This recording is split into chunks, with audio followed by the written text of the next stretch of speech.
Chances taken together, and all the changes we had to share. Well, you think we made it all worthwhile, then you realize no one cares. But we're gonna get it right this time. 'Cause we passed the point of no return,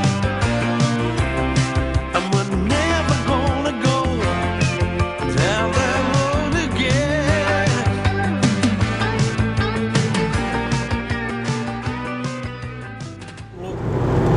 Well, there we are then, chaps. Friday morning, 20 past 10. Was going to leave earlier, but I wanted more sleep. Bog it. There we are, you're going to see various clips, I'm sure, at the convention on this video. Not no location video, this one, like. Yeah, not no locations. Well, maybe some Newcastle ones, I don't know. We'll have to see what time allows. Here we are, 46. Just going past the old junction for Bingham, where that dickhead undertook me all that time ago on that location vid. As usual, there's a prick up my arse like the twat that she is. Bloody woman drive up my backside. She's got a fast lane at the side of me, man. Just sat there at 70 bloody miles an hour, hovering. Does your head in. Anyway, let's forget about her. Let's look at the day ahead. All going well. The old reliable courser will get to Newcastle. Touchwood. Well, if you're watching this now, I must have got there, or at least got back home again. But yeah, here we are. Heading up towards the A1. You can either go back to Rufford Park or past Thornley Manor or side of Newark. This is up side of Newark. Sniper onto it. And then that's it. Nice steady trot all the way to Newcastle. But yeah, I shall stop the recording there. Obviously, I'm not going to bore you with a bloody 2 hours odd of bloody travelling. Because I need the room on my memory cards anyway. We'll get some good footage. But yeah, we'll see you soon. We'll see if we can fade back in there, Angel of the North or something.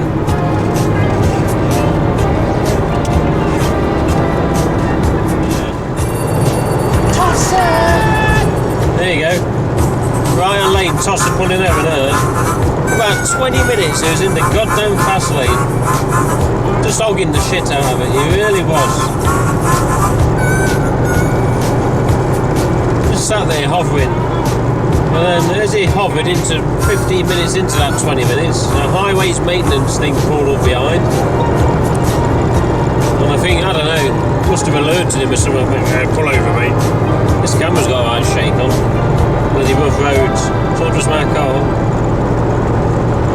But yeah, SATS report. Tosses! Everywhere. There's bloody bright idea, is it, to have a convention in Newcastle, man.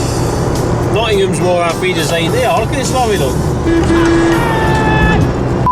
Doing you big bold-headed brick shit-ass get.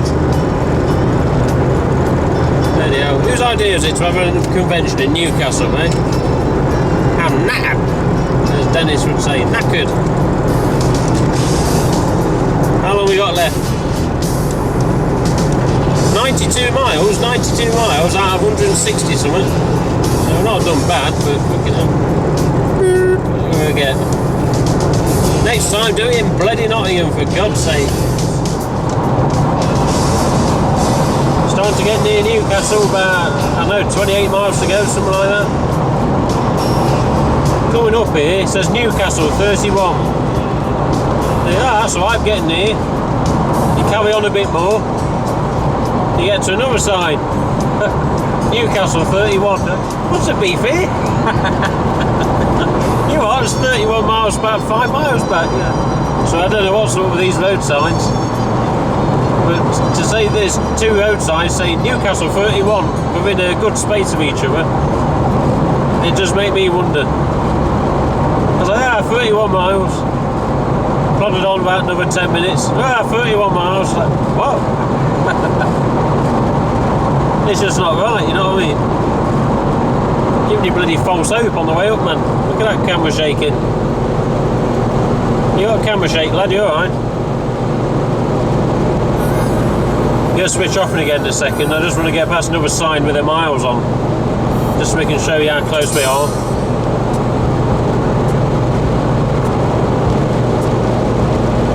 Have the music on, try and make time fly a bit. It's 12:23. And here we are, according to the sat nav at least, dickhead nav. 23 miles away it says on this. Bang on. 18.3 miles, we go off at junction 65. Here you go, Newcastle 24. As long as you're not from Sunderland, 19 miles. 19 miles, like. So there you go, chaps, not far off. We're going to knock it off again, I think. We don't need all the driving, especially as it's convention video, it's not a location one, like I said. I don't know, we'll see what time allows, see if we can get to any Newcastle locations. But as far as I'm concerned, that's Richard Hill's job, you know what I mean? Hey Richard, hey? Richard should be doing them. Or Geordie, or Kamal. And anyone else I can think of up there. 1.2 mile. 1.2 mile, like. What about turn around? Go, mate. Network rail. Jesus Christ, what the is going on up here? This is what happens when you go the wrong way, you see.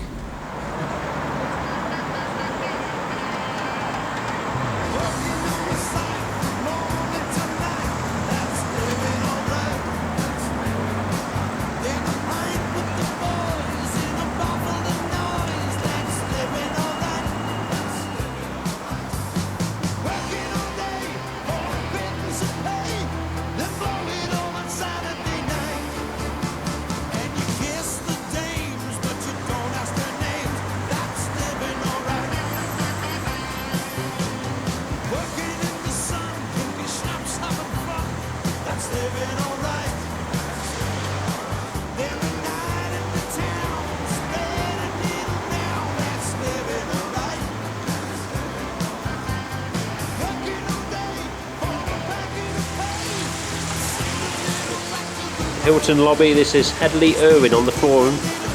Real name, Hedley Irwin. Staff Sergeant Hedley Irwin, 15709, sir. It's from Gateshead, aren't you? Well, I'm bloody not, darling. Yeah, bollocks, man. You're from Darlington, eh? I hear your sister thinks you're a bastard. That bloody bitch. Always wasn't wrong.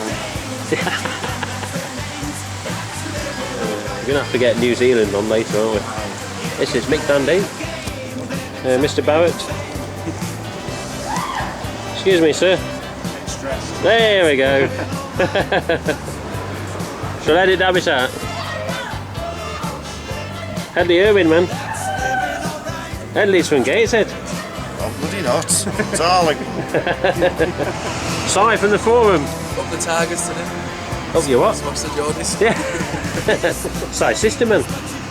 Side away tackle. I was only messing with a camera. Are you on the forum? Peng 50. It's Peng 50, man. Peng 50. Hey there, Andy H. And Andy H. The only one who doesn't have to put an accent on it. Yeah. So this is Peng 50. Alright. Right. And Andy H. I do in shaped. And yeah, it's good to put names and faces together finally. Yeah, it's It was with Si. Yeah. Loyal fans, this is Stan Hay. Hello there. Good to see you. Thank you for all your support and all your interest. Keeps an old man very happy. And you know more about the scripts than we do now. We rely on you to remind us what we wrote. Yeah, all classic stuff there, Stan. Yeah. Well, we were upstairs before trying to remember all these lines. You know. Yeah. So that's the point of the website. They know them. You know. Yeah, oh yes. Like after saying Wikipedia. So No, everyone's very grateful for what you do, you know, because you keep the Keep it flame, going. keep it going, keep the flame alive. Yeah. And, you know, monitor where it's coming on and put pressure on people to show it. You know, so it's very good. It's very touching what you do. So thank you. Cheers, Stan. Thanks very much. It's leading on my side.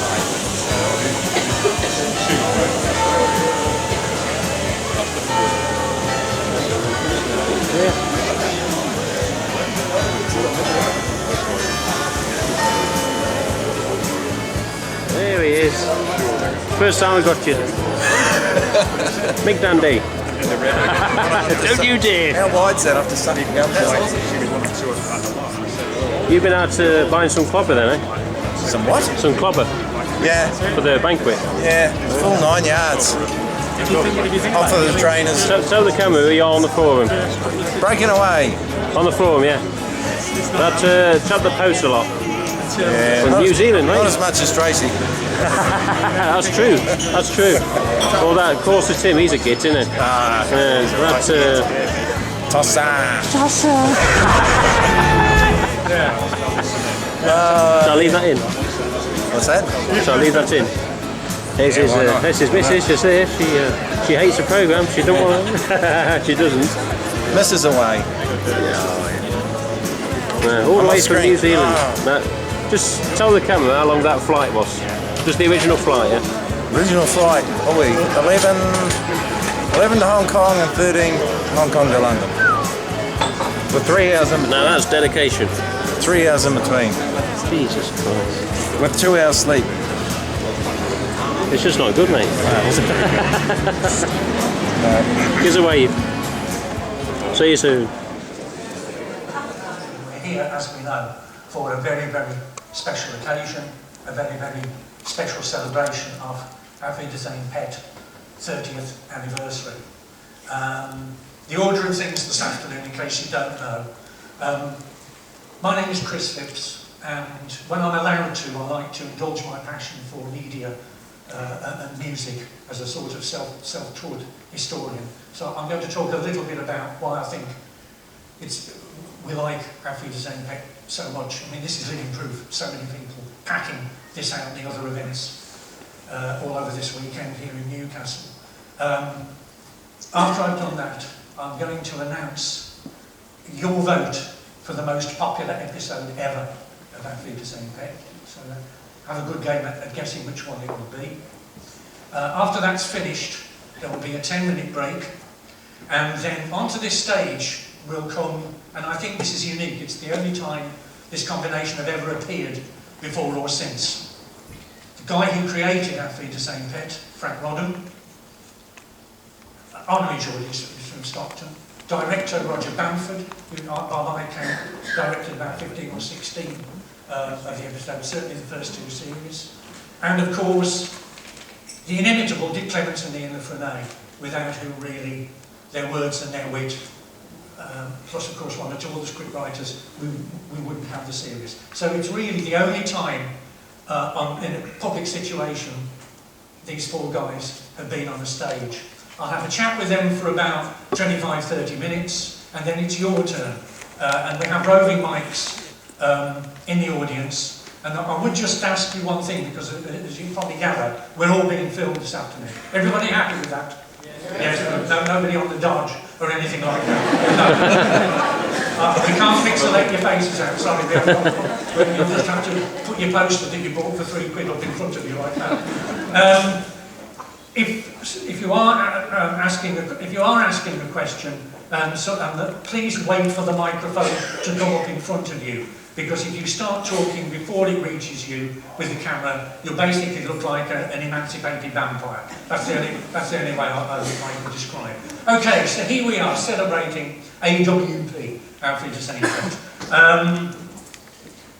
It's said that if you are immortalised by graffiti, you've arrived. And it is said, and I don't know whether this is an urban myth, that on the Berlin Wall there was a graffiti message saying, built by the Germans, demolished by Oz. And once you get, that means you've arrived, you're in the public consciousness. I must also recommend to you something I recently discovered. There is a site called Darth Wiedersehen Pet. So, has anybody seen it? Yes. If you want to see Obi-Wan, the incredible sight of Obi-Wan Kenobi talking with Ozzy's dialogue, that's the sight for you to watch. It's just one example of the way that this series is just permeated throughout all forms of culture and onto the internet. Okay, what's so special about Auf Wiedersehen Pet? Well, it's basically about, if you think about it, it's about 7 men in a hut. And that hut obviously has expanded and changed its shape and geography, not just in Dusseldorf, but obviously into Spain and into Cuba and into Arizona and Thailand. But essentially, we have been entranced by the interaction of these 7 guys within this sort of virtual hut, wherever it may be. So let's just think about those characters for a moment. I have the official poster here. I was hoping actually to have it behind me full screen, but I was told just as I arrived this was impossible. So I'm going to have to use this. So here we have these seven separate men.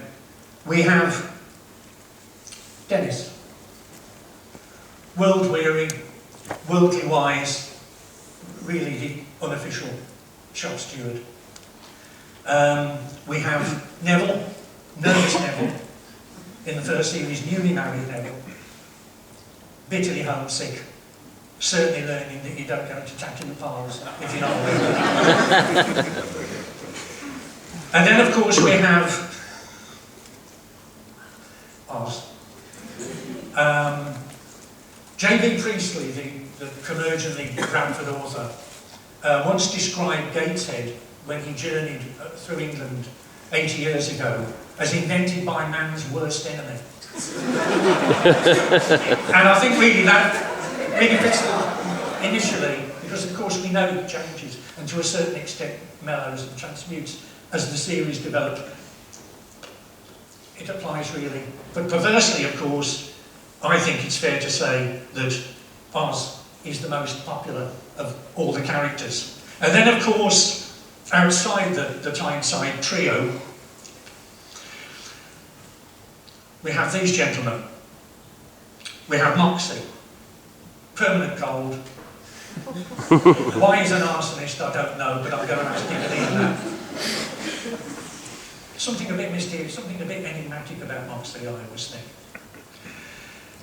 Then, of course, we have Barry, described as a terminally boring brummie. Though, of course, one shouldn't just go by Auf Wiedersehen Pet. Not all brummies are terminally boring. You're already disagreeing already, I see down the front there. And then, of course, we have, sadly, 2 characters and actors who are no longer with us. And I want to talk a little bit about, ironically, it was these 2 guys that I knew best out of the cast, for the reasons I'll tell you in a minute.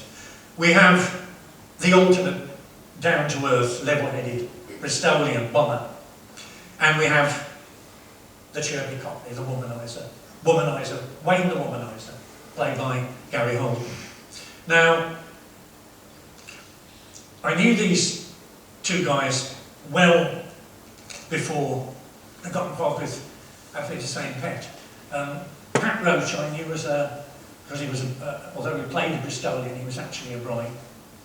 And I knew Pat as a producer for the BBC in the 1970s. I knew that if I wanted to get a good crowd in New Street Shopping Centre for an outside broadcast, Pat would nip along from his leisure club that he ran in the centre of Birmingham, and I could count on him to take hold of anybody in the audience and literally lift them up with one hand, and that got everybody gathered round. Wonderful guy.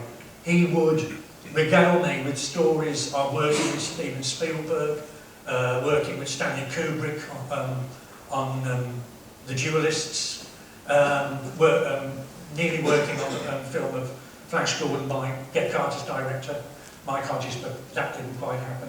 Then he told me that oh, I've got this, I'm playing a labourer, I'm playing a Bristol labourer. So I was very interested to see how that would map out. Then Gary Holt, I'm actually related to, and my early memories of Gary was as the Artful Dodger in Oliver on stage in London. And for me, Gary Holt never really stopped playing the Artful Dodger. I think whatever outward appearance he had, he technically was the cheeky Artful Dodger. He was much beloved of writers and directors in London. I know that the late Jack Rosenthal was a great fan of his and wrote a part for him in The Knowledge. Everybody remember that drama about the taxi drivers in London? Gary played Eddie Hairstyle in that, which I think is a perfect name for him. But of course, he was first and foremost a musician. He was rather disparagingly described at one time as the Tommy Steele of heavy metal, which I think is quite accurate. He fronted a band, wonderful band called, for short, HMK, the Heavy Metal Kids. And if you're coming on one of our tours tomorrow, I'm going to show you where Heavy Metal Kids actually played in the mid-70s.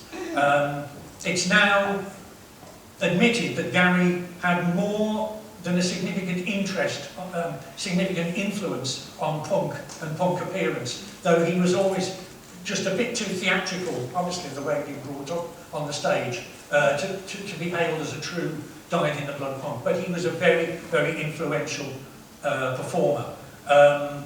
He was also a superstar in Scandinavia. He had a #1 there with a punk version of Ruby Don't Take Your Love to Town with a guy called Casino Steel. And again, he told me, I've got this, I've been cast by Frank Rodham. I'm in this Clemens and Lefrenay drama. It's about brickies and labourers in Germany. So again, I was very interested to see what impact that would have on his career. I came up to the Northeast in the early 80s because I was involved with the Tube on Channel 4. Again, rather like Auf Wiedersehen Pet, a mirror of its time, locking in on, we were reflecting musically, as Auf Wiedersehen Pet was, the political polarisation within the country during the late 1970s and the late 1980s. So it was very interesting to see Auf Wiedersehen Pet literally taking off. We had the cast of Auf Wiedersehen Pet actually bricklaying outside the Tube entrance, which was wonderful. And Gary actually came and performed on the Tube with a band made up of young actors like the McGann brothers, and that actually was the last time I ever saw him. I wasn't totally surprised when my then wife told me when I got home that Gary had died. There's just something about certain people and the lives they lead.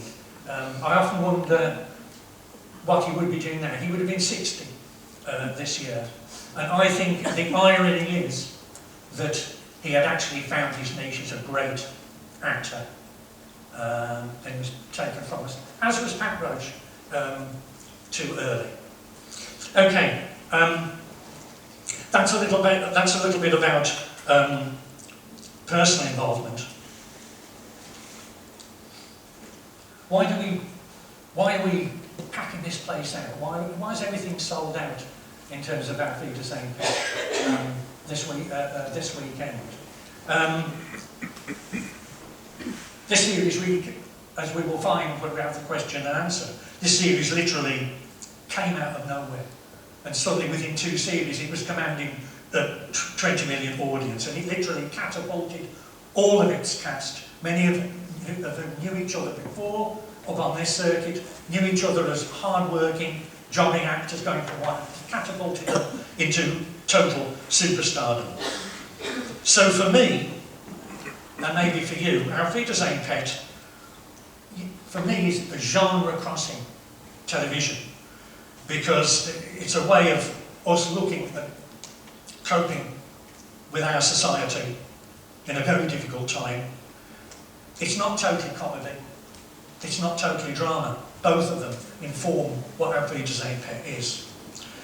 I think it's a very wry perception of the British abroad, and look at us abroad. I also think it's a very interesting comment on the different regional views we had of each other from different regions. It was once wonderfully described as an orchestra of accents, which I think is a great description. Professor Bill Lancaster, who's been a big influence on me media-wise, once pointed out to me that the North East has never had a long-running Indigenous soap opera. We don't have a Coronation Street. We don't have a Brookside. Biker Grove certainly was a soap opera, but for a younger age range. But we've never had a socially commenting serious soap opera. Obviously there was Quayside, but we all know what happened to that. Once it started turning up in certain comedy act routines around Newcastle, everybody knew I think it was doomed when it started to become the butt of humour. But, okay, so we don't have soap opera, but I think that when it comes to the small screen of British TV, when we actually have to look at ourselves and the state of our society, it's North East accents that have led in drama and comedy to face us with these solutions and with these problems. And for me, a lot of this is down to Dick Clements and Ian Lafreniere, because if you think about it, The Likely Lads was that very first commenting from a North East perspective about the state of the nation, which went and became extremely popular nationally. And for me, to a certain extent, Bob and Terry are slightly updated in a way with the, well, certainly two of the Tyneside Trinity, as I call them, in Auf Wiedersehen Pet. So this wonderful Tyneside trio, Neville, Dennis and Oz, uprooted, fighting for survival, they gave this wonderful voice with a Geordie accent to Auf Wiedersehen Pet. They could have so easily been theatrical caricatures, but in the hands of Dick Clements and Ian Lafreniere and the other scriptwriters that were involved as well, they managed to give what I can only call an eloquence to the local accent. And for me, the key to the success of Auf Wiedersehen Pet, while we're all here today, is it because on television they created genuine working class heroes.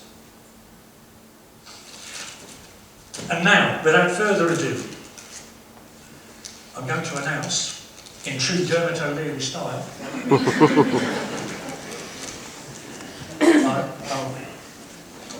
I'll just move these, inadvertently saying, of course, they're £2 for £5 in the foyer.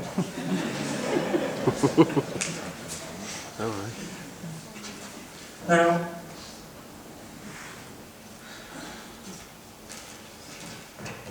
these are the votes of Auf Wiedersehen Pet official fan site members and readers of the Evening Chronicle. This is your vote. This is the decision that you have made as to the most popular episode. And I will read them in reverse order, but not with the pregnant pauses that you get on the Dermot O'Leary or thunderous noise behind. So at number 5 we have The Lover. At number 4, Last Rites. At number 3, No Sex Please Wear Brickies. What a title. Number 2, Cowboys. Oh, gasps. And number 1. And what's interesting is, this is a unanimous vote and tie between the fan site and the Chronicle readers, so they both thought this was the greatest episode, and we're going to watch it now. Then, as I say, 10-minute break, then the real guys come on stage and they'll chat about the scene, and there'll be some Q&A up there. So without further ado, the most popular episode of Auf Wiedersehen Pet, as voted by you, Private Lives.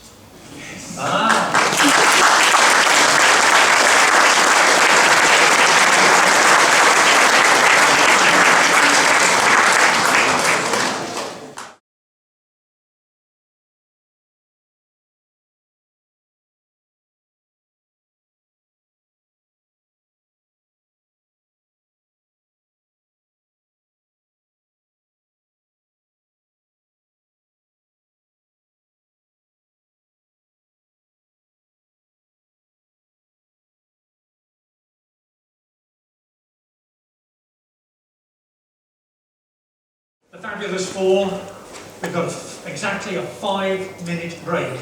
And I've also just been told that our guests on the stage today will be available to give you autographs in the bar after we're finished at 4 o'clock. Have a good break. See you later.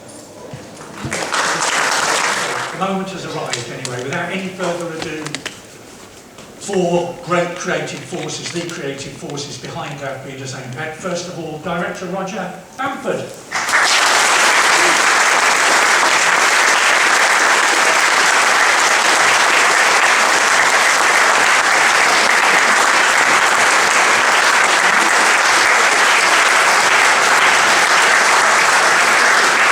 Creator.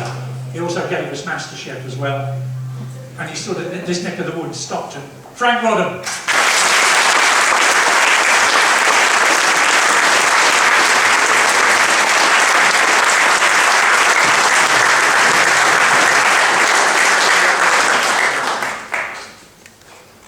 Dick Clements and Ian Lafreniere, ladies and gentlemen.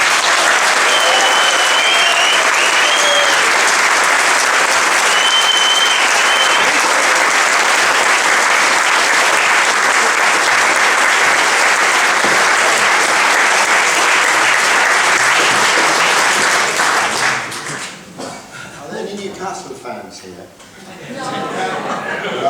We've just been at the Grand for drinks, and I saw Joe Kinnear. I think the first sighting of him anybody's ever had. He is in the city with an armed guard. We left a minute before kickoff to see you lot. It is? Oh, this is how long are you going to do this every 5 minutes? Right, the Auf Wiedersehen Pet official website fans and the Chronicle voted Private Lives as their favourite episode. Is it your favourite episode? Have you got a favourite episode? Ask him. Right. Because I didn't write that one. So I'm feeling very miffed, but I'm not going to let it spoil the occasion. I wrote it because he pissed off to direct something. Under extreme duress. Probably under the influence of things I shouldn't have taken. Can't remember a thing about it. But I can remember it. I'm surprised that it's a favourite because it was a kind of... It wasn't a building site episode, was it? It was about their relationships. I do remember being there with Roger filming. I remember I was there when we were in the square. There's this scene, isn't this the one, there's a scene with Wayne and Barry, where Barry says, "Am I really a radish?" That's it. Oh, that's the episode. I was there when we filmed that in Hamburg. So yeah, it's a great episode. And interesting, I mean, the interesting thing is it was between the two bodies of voters, it was unanimous between the two. They both voted for it, which is interesting. So, if that's not your favourite, what is your favourite episode? Well, I'm very fond of Marjorie Doesn't Live Here Anymore from the second episode. I like that a lot, because I think that was when we were trying to put some more flesh on the bones of Oz and show a more vulnerable side of Oz. And I thought Jimmy's performance was fantastic in that. And so that one I particularly remember. And we're very fond, both of us, of some of the more recent ones we did, like some of the stuff we did in Cuba. We're very fond of Neville having to pretend that he was a Manchester United supporter. That's my... But that's acting. That's what he demands. Yes. Roger, any particular memories of directing the most popular one as voted? No. Because unfortunately, when we made them in blocks of 4, so you weren't actually shooting one episode at a time, you were shooting 4 episodes at a time. And so you kind of sort of mixed up where you were with what you had to do next. So the answer to your question is no. And am I right in thinking that it was the first time that certain types of lightweight cameras had been used in shooting drama? It was, because originally when we first set this series up, we were given a studio and we were supposed to have these old-fashioned cameras, and I was told to, put the hut. We were building all the sets in the studio. And I thought, well, actually, that doesn't make a lot of sense. My background was film, and I worked for the BBC quite a lot. And so I thought, why don't we build the hut outside? And I got hold of my designer, and we built this hut with the building site all round it. And I think that's what sort of kind of gave it its energy, because once we got in there, everybody had their own spaces, the characters came together, everybody knew where they were. I mean, I can remember in cold winter days in December when it was absolutely freezing in there, and the poor state manager had to turn up and light the boiler, which actually worked. But we lived in this hut, and I think that's what brought everything together. Frank, it was your idea originally. Yes. Tell us what happened. Well, what happened was that I grew up in Stockton-on-Tees. Sorry about that. Not a smoggy, really. I left and went to work at the BBC. I worked in advertising, I worked at the BBC, but I come from an industrial background. I worked in a shipyard for a couple of years. I knew that I was in London, I came back, and one of my mates, Mick Connell, was going off to Germany with about 6 of his mates. And I thought, wow, that's amazing, what's going on here? And I began to see this phenomenon happening. And I actually went across with them at one point. And I went on a night ferry from Hull to Holland, and there was like 22 guys from the northeast, all unemployed, all having to leave their jobs because of the deindustrialization of England. And it's so ironic. We'd grown up on war movies. We were supposed to be the conquerors, and there we were going to become the labourers of Europe. And we were the Irish of Europe, if you like. And I thought that's a great idea for a story or a comedy. And stayed there with them, saw some of their antics, some of their activities, a lot of which ended up in the script with Ian and Dick's approval. And in terms of the incidents that happened to them, like finding the bomb and things like that, going to the brothels. And, so then I came back, and then I got a film to make. I got to make this film called Quadrophenia, and I had to suspend the idea for a while. And then later on, I got invited to live in Hollywood. And I remember having lunch with Dick and Ian and talking about it. And I remember Ian particularly saying, I want to go home and write this now, because he saw the potential immediately for it. So, if you like, I look at it like this. I'm the one-night stand. They're the adopted parents. This is the nanny. I'll be the same pet as the child. And so, I was fortunate. Dick and Ian were always great heroes of mine. I loved liking that, and just coming from the northeast and being in London, just looking at it and going, oh, that's us, that's us. And so when they agreed to write it, it was a great treat. A great deal of the work fell to Roger, finding the cast, making it happen. So it was a fantastic team, and I'm the father who didn't play alimony. But do we know the story about Mick when, I don't know whether you've heard this story before, stop us if you haven't.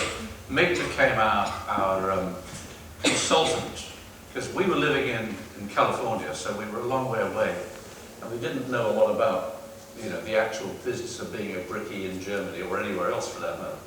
So Mick became our go-to guy, but he was living still in, was it Stockton? Yeah, I thought of it at that time. And so we had to arrange to call him, and he wasn't on the phone, but he was, there was a call box that he used to loiter next to, and we would call him up at an arranged time, and Mick was not unknown to the law. That's true. So the cops came round, is the way we heard it, was they came round and said, what are you doing, Mick? He said, I'm waiting for a call from Hollywood. And then the phone rang. I don't know whether it's true, but I like it. And was it maybe the fact of potentially developing a new situation beyond the likely lads that appealed to you about what Frank was offering you? It was just, the category for me especially was about the North East. It was another, now I have a reason to revisit the North East in the drama series. It's opposed to a comedy, but that didn't matter. And it was just so topical. That's what was happening. It was Thatcher's Britain. And there was always fat cats in London, and people were out of work all over the place. And then, when we discussed it with Frank, you pay for that lunch, or did we? I think So, we discussed it with Frank, and we said, what we found appealing was it was another captive situation. You know, a lot of blokes trapped. In a hot What appealed to us was that, I think it was in the script as a line, that there they were rebuilding the Germany that their fathers had flattened in the first place. But then they were actually lighting a stalag. Because it was like, I went out to Germany with Mick, technical advisor, and talk about art imitating life. When we got to Düsseldorf airport, Mick was arrested for charges relating to his last visit when he was on the building site. And it ended up with Martin McKean and producer me giving all our per diem and paying a fine at the airport to release Mick. So then we had Mick back. We didn't have a penny between us, and that was extraordinary. That was the sort of thing that would have happened if you'd gone to Germany with us. I'm also interested, before you collectively started writing, together, who were your sort of heroes as writers and comedy? Gartner Simpson. Yeah. Gartner Simpson and Troy Kennedy Martin. And John Hopkins. And John Hopkins, who'd written Z Cars TV series. And it was suddenly very real. Suddenly they were real. Do you remember? Anybody remember Z Cars? Yeah. And it was suddenly real cops. You know, it wasn't like it was a long way from Dixon of Dock Green, and it was suddenly real people on there. And we were knocked out by that. Right? We hadn't started writing ourselves, but yeah, and Gorton and Simpson. And was there anybody sort of particularly popular as a sort of a Geordie comedian when you were sort of on TV? Stand-up? No, there was Bobby Johnson. Bobby Johnson, who was only really known in the North East. I can't remember. A well-known, maybe someone can, in the 70s, 80s. Wacky Jackie. Who was a Geordie stand-up comic that was successful? No? Thanks. Thanks for that informative answer. So, when Frank came to you with the idea which you couldn't wait to develop, which character sort of developed first, emerged sort of first? Three. Well, we said, we'll start with three Geordies. And they, I don't know how it went. Well, it was definitely that they were the first three, and there were three distinct characters. Neville was the warrior. You know, you could always imagine Neville saying about anything, who's going to pay for this? How much is this going to cost? You know, you could see him worrying. And Oz was the complete loose cannon, and Dennis was the one that they looked to as the sensible one, which of course used to drive him crazy. But that's really all we had to begin with, but it was enough to get those three. And then we picked up everybody else along the way. You know, we picked up... Dennis was the form, you see. Yeah. Dennis was based on Mick Conley, you know, he's the guy who got arrested. When he went to Germany with the group, when they lived together in these huts, like mission huts, like prisoners of war, they couldn't decide what to eat for dinner. And one guy wanted this, one guy wanted that. There was arguing and squabbling, shall we go out tonight? And they couldn't come to an agreement. So they appointed Mick, this is Dennis's character, they appointed him as the leader. He would decide. Tonight we're having beans and toast, or we're having fish and chips or whatever. Tonight we're going out or staying in. And he got very exhausted by dealing with 6 or 7 other guys, just the notion of having to... so I think in a way Mick influenced that character in some ways. There was a character from Redcar who was a bit like Oz, and I had the great pleasure of visiting a brothel with him. I didn't partake, but there was like all these guys there, Geordies and guys from the smugglers, and there was a state brothel. And it's like, we go down this alleyway, and there's this 3-story building, and there's a wall, and you stand against the wall, and all these girls come out. And there was an Irish guy, and he said, hey, that girl's from Ireland. And he took the Irish girl, and then And then the guy from Redcar went in there and they said to him, you know, do you want the special or do you want the normal? And he said, oh, I'll have the special. Whatever it is. And he came out and he said, she put a saddle on me and ripped me ass. In a weird sort of way, I think, I don't know whether that's a coincidence, but I thought that in a way it was an Oz-like feeling. I think maybe it's whether it just came out naturally with Ian Dick or whether Mick told them something, I'm not sure. But and then Mick had a brother-in-law who went with him, and they were leaving Stockton to go to Germany. He got as far as Darlington, which is 15 miles. He sent a postcard to his wife. And so, you know, they were like, and I think it was, they were kind of everymen, you know, you've got the whole cross-section of people. Moxie I find very interesting because he's quite mysterious, isn't he? Yes. Why is he an arsonist? Why not? I'll tell you a weird story about that, and Chris knows the story. Dick and I, we'd done a film, we directed a film with Elton John's tour of Russia in 1979, and we became friends with Ray Cooper, the percussionist. And Ray, he was very reticent and shy, Ray. He said, I'd like to act. What's that, Ray? I'd like to act. And we wrote Moxie specifically for Ray, basically giving him hardly any lines, didn't we? Yeah. He just was a reactor. It seemed strange. And then Ray said, you're going up to see the casting people. And he bottled out. And then Chris was cast. And Chris came in and was my first two scripts. So he said, well, I haven't got anything to say. So we quickly adjusted that. Quickly changed that. That was the reason. It was a last minute panic to go through the scripts and then give Moxie lines.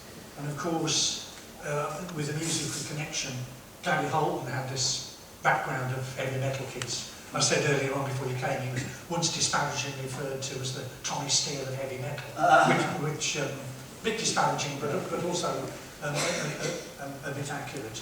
What about Wayne's character? Where did that sort of come from? Artful Dodger? Artful Dodger, we came from, we wanted another Cockney voice, and we wanted a Cockney voice. We thought it would be a great contrast to the Geordies as well.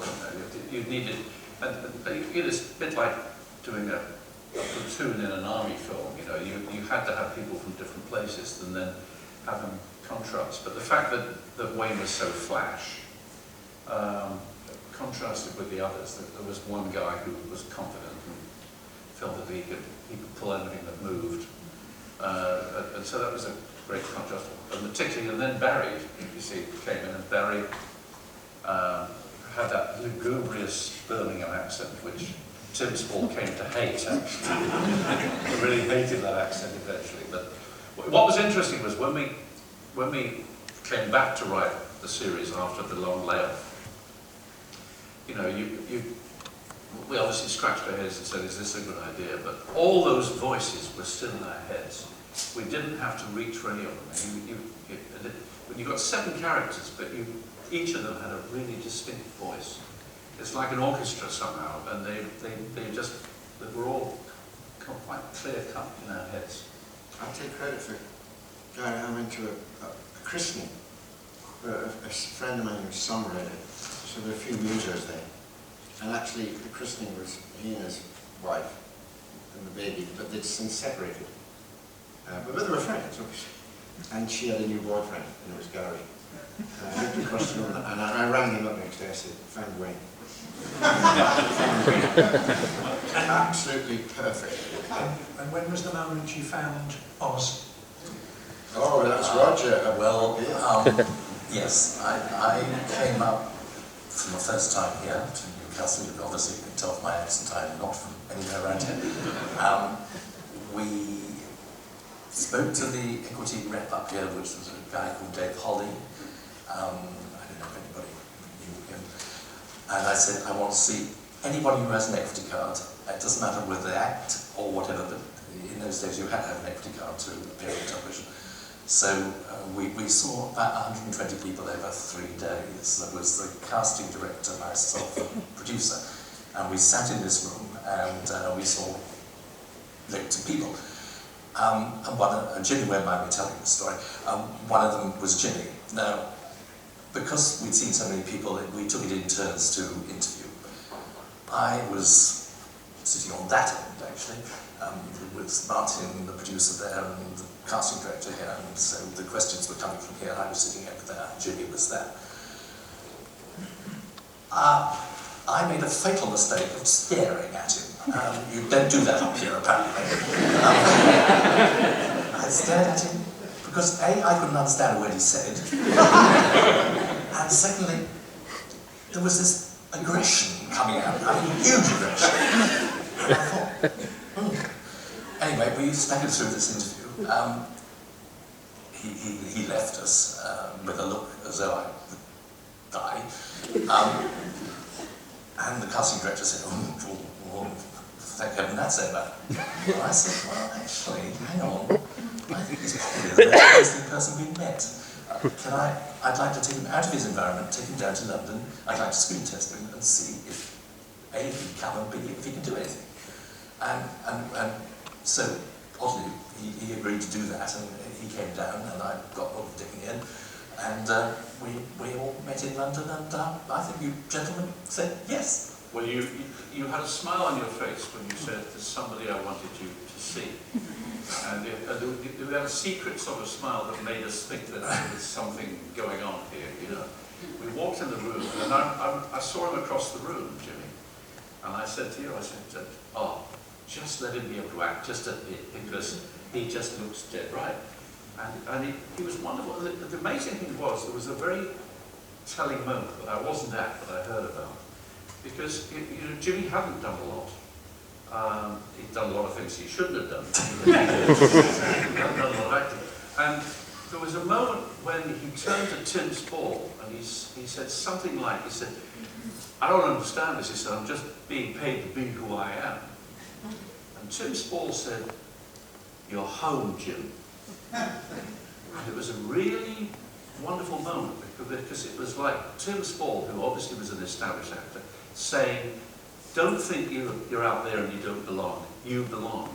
And it was a really significant moment that Jimmy talked about a lot afterwards, and he had a very close relationship, and still does, with Tim Spall, because it was that moment when he suddenly realised that he actually had a new profession, and he's gone from there to great things. And then he behaved badly in Hamburg, and I said to him one night, I said, you had your chance, you know, Tim said, you're home, you found a family, profession, and you were that, you know. I said, but it can go like that. He said, not be Carragher, during the whole series. I said, you could be hit by a German bus. And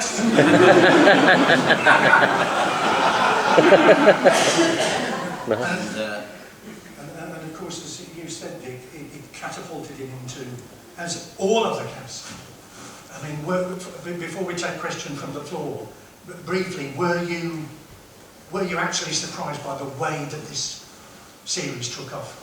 No, as a person who starts lots of projects, you know, I'm a beginner, I'm sharp in the spear in a way, but then I let everybody else follow through.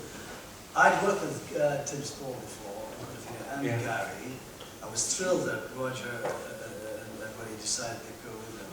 I just thought this was going to be a huge hit, and I feel that about everything. I would say, but you know, 90% of the time it doesn't work out. But I always start with massive confidence, and I was thrilled because it was an expression of, you know, the northeast where I came from. It was about working class. It was about the economy. It was very political, and particularly, you know, working with Dick and Ian, who I loved their work, and I felt there was a tremendous, I've not said this to them, I don't think, there's a wonderful gentleness about their work, in that the situations are difficult, but somehow you always feel at the end of it the goodness of human nature, and I think that's a huge point. So I was very happy all around. You don't got a handkerchief. Yeah.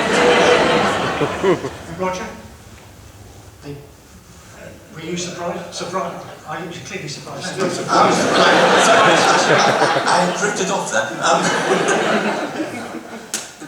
Ask me the question again. Were you surprised how quite suddenly it became so successful into people's hearts and minds? Well, yes and no. I mean, obviously for given scripts by Dick and Ian, you know, you basically should have a winner. So, okay, I could fuck it up, but I didn't, hopefully, but I didn't. But I remember when we first put it went out on a Friday night at 9 o'clock, and apart from the northeast of England, nobody down south could understand a word that was going on. And they were getting very twitchy down there, and Central Television, who were putting it out, was saying, I think we'd better move this to 11 o'clock at night. And then they started looking at their rating figures, and suddenly, woof, the whole thing took off. So, I don't know whether I was surprised. I sort of believed in what I was doing.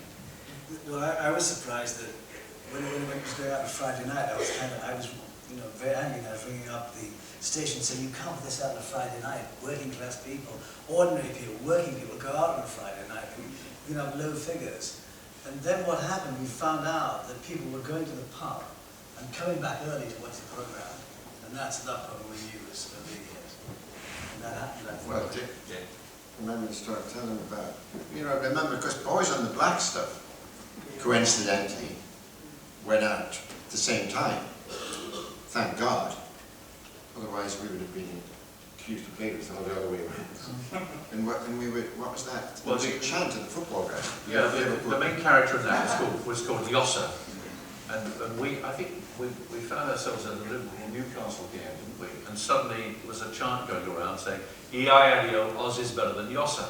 And that's when you knew that you'd really connected with something right in the main vein, you know what I mean? And have you seen this site, Darth Vader's Aim Pet? No. No, I'll tell you about it afterwards. We need to... I'll tell you, I've got to tell, I remember to the front, I've never told this story to anybody. It's a first. The press or anybody.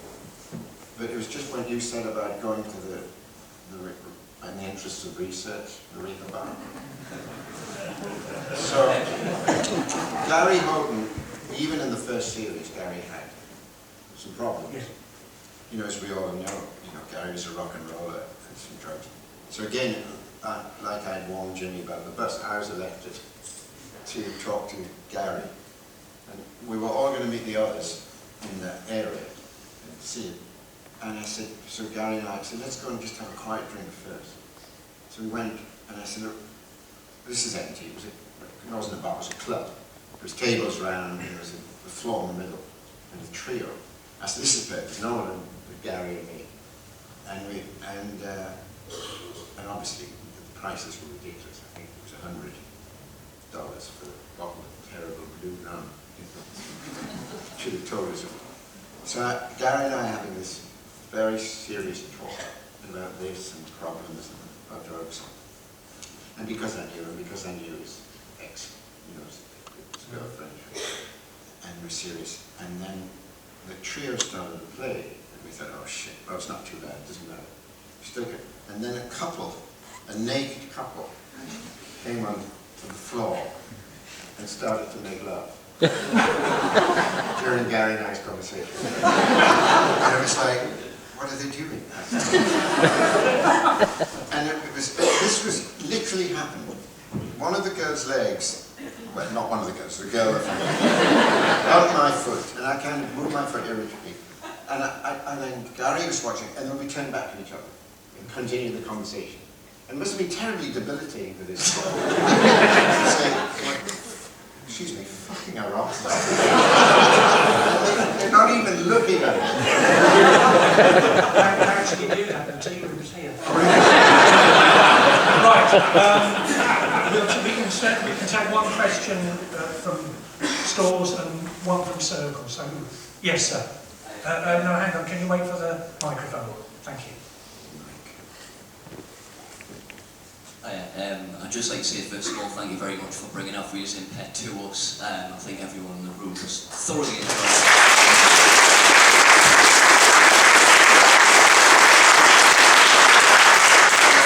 Obviously, the Geordie dialogue is a really central part of it. It's been alluded to it that you gave it a great grandeur, and brought it to the screen and brought it to everyone's hearts.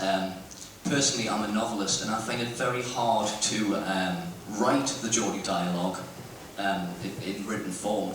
Did you ever find that you had trouble writing script and getting people to understand what you were trying to get across? And do you have any tips for how to bring Geordie dialogue a bit more into the mainstream? Well, we didn't write it. You know, we didn't write it literally. We didn't say, I didn't know if I'm going to. We'd say, as Roger would say, I don't know when I'm going after. I have absolutely no idea. And so then the actors made it Geordie. It was really that simple. And I mean, grammatically, I was remember reading a play, a novel that I love to do is play, Sid Chaplin. What's it called? David Fish? Sardine. And it's a brilliant novel, and it will make a great play. And that, of course, he has written it for Geordie, basically. And for someone outside the Northeast, it would be incredibly. It would be like reading Ulysses. Yeah. James Joyce. It really would. It would be very difficult. So I wouldn't do that. You know, except dropping the odd G, or you can have a hinny or a peck occasionally. But it would be very difficult on the page. You have the rhythms in your head. I mean, you know, it's different if it's writing Cockney or if it's writing Birmingham. You know, you do have the voice in your head, particularly once it's been done once and you've heard the actors do it, then inevitably, it's what I was saying a moment ago, you have those voices in your head. So you write for those rhythms, and there's a different rhythm with Geordie or Liverpool, Birmingham, Cockney, whatever, and that's why it's a joy still writing for Britain, because American voices we still have to think about far more. I mean, we do that as well, but it doesn't. There's a richness in the variations of British dialect, which is fantastic for writers actually, because it does give you different colours all over the place. Have you finished a novel? Well, It's almost there. Is it good? All right, I'll give his first dibs on the film right.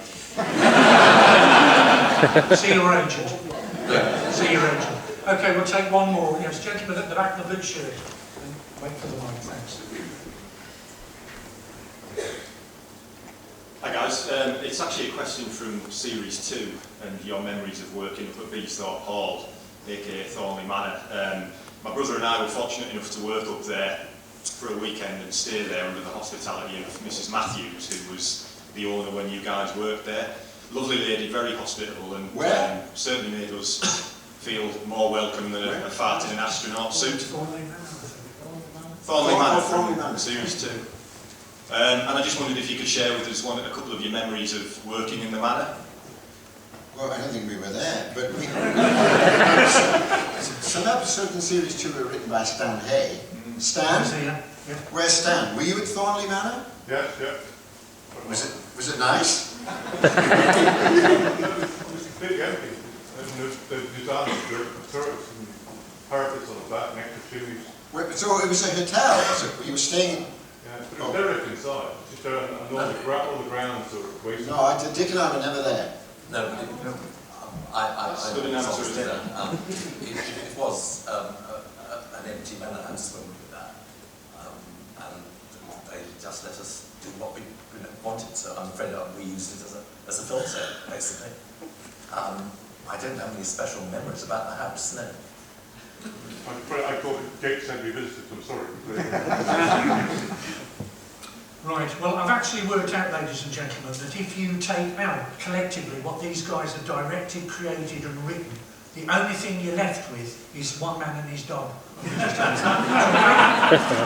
Ladies and gentlemen, will you thank them? They've come great.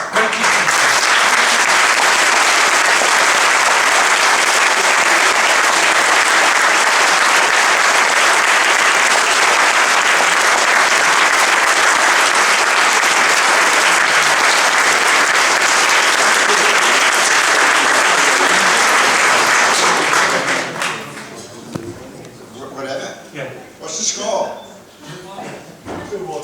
2. Us. If you want to meet our guests in the bar, perhaps buy them a drink, that would be nice. And get an autograph, thank you. Yes. Is this our Big one.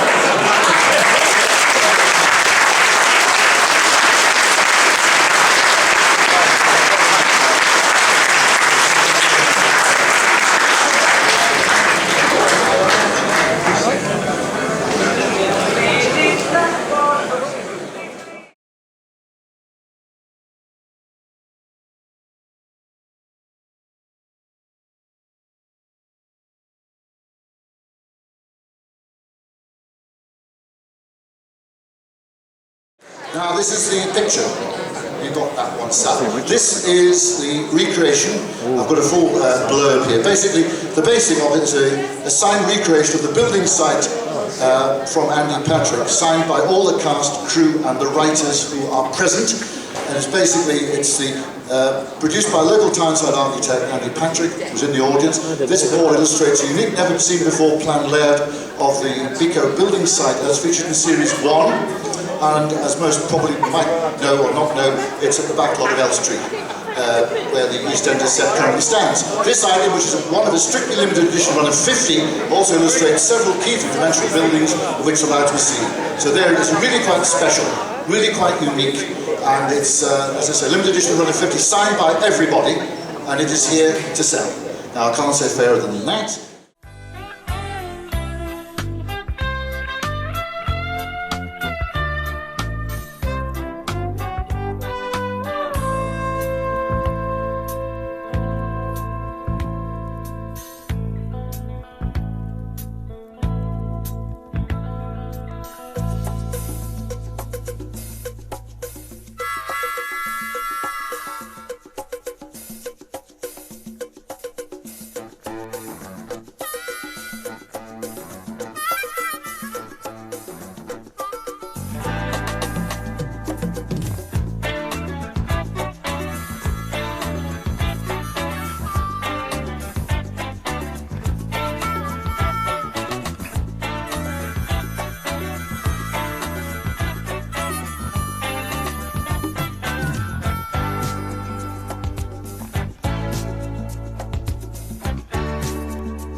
Yes, it started